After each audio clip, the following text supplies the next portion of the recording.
I'm Heath Lambert. You're listening to Marked by Grace, a podcast applying the grace of Jesus to all of life.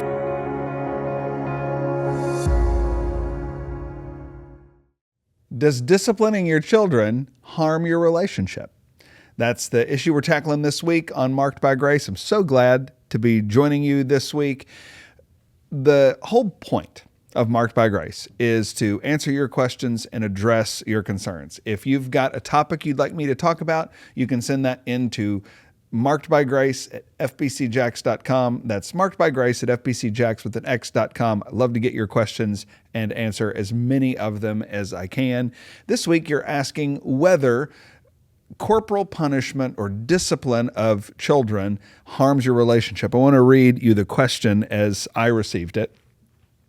How do you address the concern that disciplining your child for tantrums and other outbursts will teach your children that they cannot come to you and talk and share their feelings because you are punishing them for them? Okay, that's a great question. I hear in the question the heart of a parent who is torn between two things. I see sin and the need for correction, but I also don't want to build a barrier where my close relationship with my child is damaged and my child feels like they can't come and talk to me about that. So how do you address that concern? Well, let me address it in 4 ways. First, spankings are not the only things we do with our children. This is a really big point. Spankings are a key part of parenting. Discipline is commanded in the Bible, so we're going to be doing discipline. One element of that discipline is probably going to be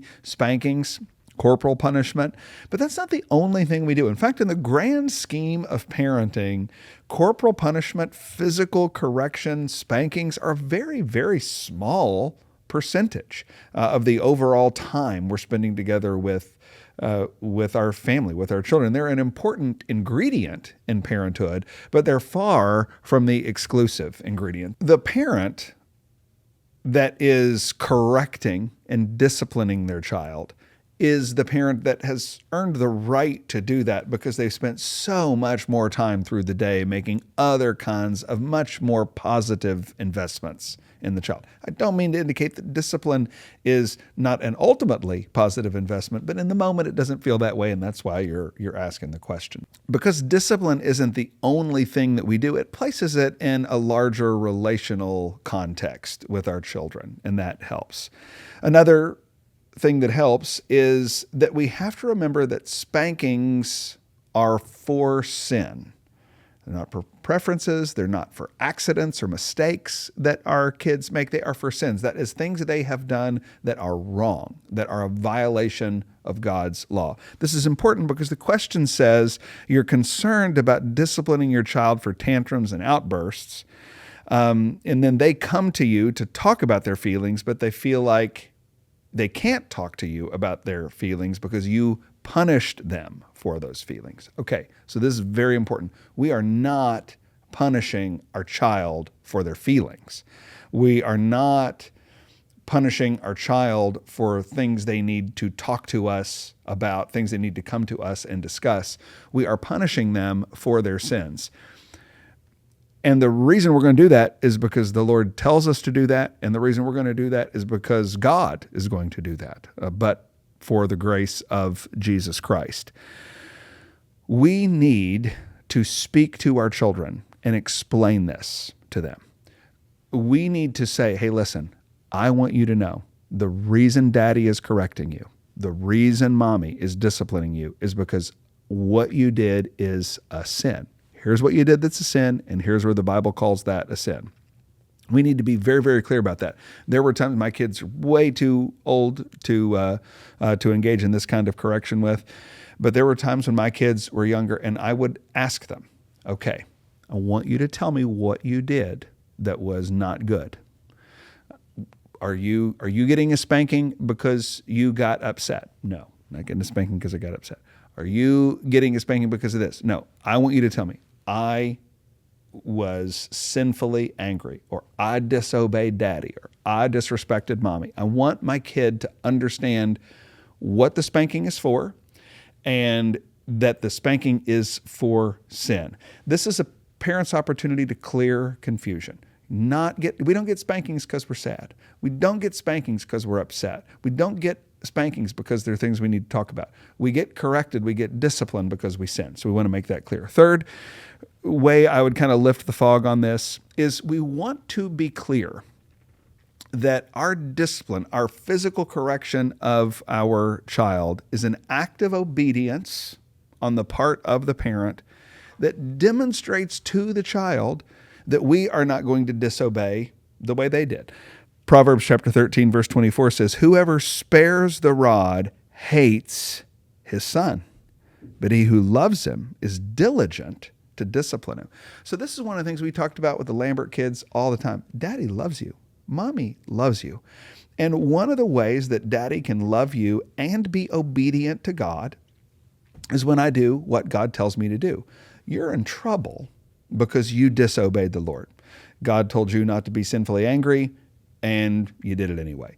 God told you to honor your father and your mother, and you did it anyway. God told you to be kind to your brother or sister, you did it anyway.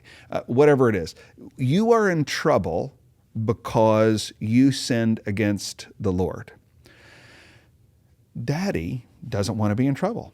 Mommy doesn't want to be in trouble. We want to be obedient to the Lord. I'm telling you, the kind of confidence in your character that this will build in the heart of a child over the course of a lifetime is priceless. This will not undermine confidence. This will not undermine the relationship your kid wants to have with you and needs to have with you. This will strengthen it because you're proving to your kid that I've got integrity. I'm following the Lord. Finally, let me say one other thing. Spanking is not the last thing that ought to happen in the discipline process. Listen, the kind of parent that just grabs their kid and spanks them and makes them cry and gets them upset and sends them on their way, that's not the kind of correction that the Bible talks about when it's talking about sparing the rod and spoiling the child. This is a loving investment in our children, and it takes time. Not every correction can take all the time in the world. Sometimes we're in the grocery store, or sometimes we're at people's homes. But we ought to, when we can, take as much time as possible to teach our kids over the long haul what is going on here. And that means there's the kind of conversation where we're making clear what they did wrong.